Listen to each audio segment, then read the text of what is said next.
Vibe Mundial FM. Começo aqui hoje, né, falando sobre um filme, né, que vocês todos já devem ter visto, que é o filme do Chico Xavier. Ontem ele passou novamente. Eu não canso de ver esse filme porque ele traz aqui umas questões muito interessantes na vida dos médiums, né, de quem tem mediunidade, mas porque ele também vai complementar um assunto que a gente vai falar sobre os ciganos e o povo do Oriente dentro da Umbanda. E por que o Chico Xavier tem a ver com esse assunto, né? Bom, eu vou contar aí um pouquinho uma reflexão que eu fiz depois de ter assistido, acho que umas 200 vezes esse filme. O Chico, vocês sabem, ele nasceu numa família católica, né? Em Minas Gerais. Minas Gerais é um dos estados mais católicos que tem aí no Brasil, embora também seja o berço de grandes médiums, né? de grandes paranormais. E o Chico sempre foi aquilo que a gente poderia dizer, né? Até dentro de uma perspectiva aí, histórica, poderia ter sido um grande católico, né? E dentro do universo do catolicismo, se tivesse continuado, poderia até, quem sabe, se tornado um santo dentro da Igreja Católica. Mas fato é que ele não seguiu o catolicismo, ele acabou indo para o espiritismo, né? O espiritismo na versão do Allan Kardec. E é engraçado porque muita gente pode se perguntar, né? Nossa, ele poderia, para que ele foi entrar aí nessa história e ter enfrentado tantos problemas, tantas batalhas, tantas dificuldades, tantos obstáculos e mantendo sempre a dignidade, a integridade, a fé e o respeito, não é? E era uma questão de missão espiritual, não é? Missão espiritual. Quando você tem uma missão espiritual e você é chamado, você acaba enfrentando todos os desafios para cumprir o destino, o caminho que o teu espírito assim determinou. Vocês sabem que hoje, no ano de 2021, né, nós fizemos aí uma pesquisa e existem ainda no planeta Terra 60 mil religiões, em torno de 60 mil religiões. Né? 60 mil, não é 60 mil, 60 só religiões, 60 mil religiões em todo o planeta. E quando a gente pensa em uma população, né, de mais de 7 bilhões de pessoas, a gente consegue imaginar que, pelas estatísticas, que nós temos aí 2 bilhões, 200 bilhões e 200 milhões de cristãos, tem um número também muito grande, acima de 1 bilhão de muçulmanos, são quase 600 milhões de budistas, né? E outras religiões, o hinduísmo também, que tem bastante seguidores. E aí você fica pensando assim, né? Como é que as pessoas ainda ficam brigando para tentar convencer que a religião delas é a melhor, né? Para a gente que nasceu aqui no Brasil, então você vai, né, com viés cristão, você vai jurar de pé junto que aquilo, que o livro sagrado realmente é a Bíblia e é o Evangelho de Jesus. Mas quando se confronta com alguém que nasceu, por exemplo, na China, no Japão, ou na Índia, eles vão jurar de pé junto que a verdade é outra. Aí você vai conversar com um muçulmano, ele vai jurar de pé junto que a verdade é outra, né? Então vocês vejam que começaria aí uma grande discussão que não teria nenhum tipo de fim, não é? Porque cada um vai jurar de pé junto que a sua verdade é aquela que é a correta, e no final das contas não vai se chegar a nenhum tipo de consenso. E você não tem nem explicação porque você vai falar, não, porque olha, minha religião é boa porque acontece isso, aquilo, aquele outro, aconteceu tantas coisas boas, eu vi tantos milagres acontecer na minha. E o outro também fala, não, mas na minha também aconteceu isso. E você vai ver gente feliz, gente infeliz, gente boa, gente ruim, né, gente bem-sucedida, gente fracassada, gente doente, gente saudável em todas as religiões. Então, o que explicaria não é, essa diversidade? Por que uma pessoa acaba optando dentro por uma crença, por professar uma fé ou outra? É a vontade do seu próprio espírito, não é? É a conexão que o seu espírito traz com aquelas verdades, né? Então, não importa, a experiência sua, não é, vai determinar aquilo que você vai abraçar como verdade espiritual sua. E aquilo que você está abraçando não necessariamente vai fazer sentido para o outro. E o outro, às vezes, pode ser da mesma família. O outro pode ser da mesma família. O outro pode ser realmente aí que teve a mesma criação que a sua, não é? Só que os espíritos vieram com vivências diferentes, inclusive com a necessidade, muitas vezes, de desenvolver a compreensão, o respeito à diversidade, não é? A tolerância diante das diferenças.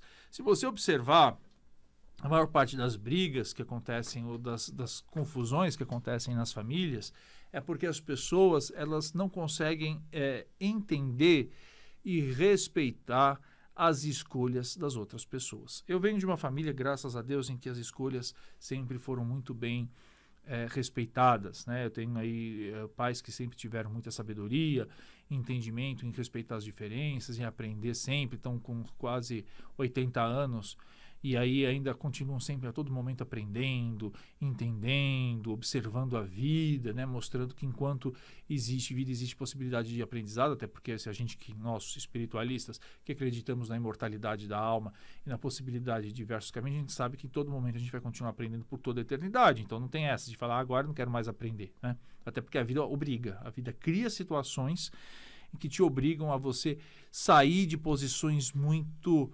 teimosas, de posições muito fixas, e aprende que experiências vão te mostrando que as coisas mudam, inclusive a sua percepção da vida e aquilo que você acredita como verdade absoluta. Eu, por exemplo, já aprendi duas coisas na vida: jamais dizer jamais, não é? E nunca cuspir para o alto, porque realmente o cuspe cai no olho da gente. Eu jurava de pé juntos que nunca faria determinadas coisas, ou que não iria para determinadas religiões, ou que, né, e de repente a vida justamente cria situações, vem chamados, vem convites, e às vezes não são nem convites mesmo, às vezes é na chincha mesmo, para que você possa experimentar novas verdades e aí entender realmente que existem tantas verdades quantas existem percepções, não é? Humanas. É claro que tem coisas que são verdades absolutas, não é? O respeito à vida, a existência aí de um princípio criador, são verdades absolutas e elas sobrevivem no decorrer dos tempos. Mas tem muita história, né? Tem muita conceito, muito preconceito que você vê que vai sendo desmanchado no decorrer dos tempos, não é? Então você veja, eu sempre dou esse exemplo, né? Até 100 anos atrás, mulheres não podiam votar, né? Mulheres não poderiam ter os mesmos direitos que os homens, né? E hoje eu vi no estado de São Paulo até uma notícia que me deixou muito feliz. Vocês vejam que parece que esse ano mais de 30% das mulheres ocupam cargos na direção financeira das empresas. Veja só, direção financeira, né? O que nós chamamos na linguagem do mundo corporativo, do mundo empresarial, de CFO, né? Chefe de finanças, né? Elas são mais de 30% dos cargos em 2021 de mulheres que comandam as finanças dentro das empresas. Esses cargos são ocupados por mulheres, né? Da mesma maneira, né, nos Estados Unidos, até 1950, pouco mais, 1960, os negros não poderiam dividir os mesmos lugares que os brancos, né? E olha, gente, branco, assim, nós brasileiros, mesmo que a gente não tenha uma pele clara, a gente não é considerado branco para o norte-americano, você sabe disso, né? A gente é considerado latino, mas não é branco. Então, vocês vejam o seguinte, que graças à evolução, graças ao crescimento, as coisas estão mudando, mas em algum momento tinham coisas que eram absolutamente verdades, né? E precisou a ciência, precisou o tempo mostrar que as coisas mudam. Então, eu chamo a atenção nesse sentido, porque a gente tem visto, não é, manifestações de intolerância religiosa muito fortes. E não é só no Brasil, não. Você veja lá a história do Afeganistão. É bem verdade que o Talibã e a Irmandade Islâmica têm questões muito mais políticas e econômicas do que religiosas, mas ainda assim tem um princípio religioso. E é uma pequena parcela, né? Porque a imensa maioria dos muçulmanos, inclusive grandes amigos que eu tenho, são extremamente pacíficos, são extremamente compreensivos, são extremamente respeitosos, mas sempre tem todas as religiões, como eu falei para vocês, seja dentro do catolicismo, seja dentro do neopentecostalismo, seja dentro, né, das igrejas protestantes tradicionais, do kardecismo, da Umbanda, do Candomblé, do budismo, sempre existe lá aquela fatia que é muito fundamentalista, que é muito intolerante e quer obrigar que as pessoas sejam do jeito que elas acham que é verdade. Elas querem ignorar toda a diversidade humana, né? Toda a pluralidade que existe aí no planeta. E isso é altamente complicado, que faz com que que a gente aprenda a respeitar essas diferenças. Até aqui o Henrique Cosa está dizendo: o número de caminhos que levam a Deus são o mesmo número de almas que existe. É verdade. O que vai te levar realmente a vivenciar aí o seu universo sagrado é a sua conexão com a natureza, a conexão com o amor, com a fraternidade, com a solidariedade, com a ética, não é? E eu falei isso também porque hoje eu queria trazer à tona a linha do Oriente, né, que é muito presente dentro da Umbanda. O que é a linha do Oriente? Vocês sabem que a gente já falou, inclusive nos programas anteriores, a gente falou aqui dos caboclos, né, que você tem os caboclos de pena, os caboclos boiadeiros, da linha dos baianos, da linha dos pretos velhos, e a linha do Oriente engloba dentro da Umbanda ciganos, chineses, japoneses, não é? Então, mas tem um ponto comum entre todas elas. É a busca pela liberdade, né? Então, eu não vou aqui falar sobre os ciganos encarnados, né, da história do povo cigano, povo Omani, não vou entrar nesse momento agora. Quero falar dos ciganos espirituais e quero falar muito dessas entidades que entram dentro da linha do Oriente, que é a busca pela liberdade. A liberdade no sentido, inclusive, de que, como diria lá a música do Feiticeiro Negro, né? A partir do momento que você liberta o outro, você se torna livre também. Não é? A partir do momento que você dá liberdade do outro ser quem é, você se sente muito mais à vontade de também ser quem você é. E todas as vezes, na história, você pode observar, todas as vezes que os povos resolveram, ou que pessoas resolveram podar a liberdade dos outros, foram os primeiros a entrar pelo cano, né? Porque a liberdade é o princípio fundamental do livre-arbítrio, né? E o livre-arbítrio é uma das maiores leis universais que a gente tem, a capacidade de escolher e de arcar com as responsabilidades. E aí, essa linha do Oriente, né, que na maior parte das casas é representada muito pelos ciganos, né, por Santa Sara, a saudação é Opcha, né? Eles trazem essa convivência, não é, com as diferenças. Aliás, a Umbanda é uma religião que fala muito de diferenças da convivência, né? O Candomblé, vocês vejam, ele é muito estruturado em cima das tradições africanas, né? E a Umbanda já abre a possibilidade, por exemplo, dos caboclos, embora exista no Candomblé também caboclos, né?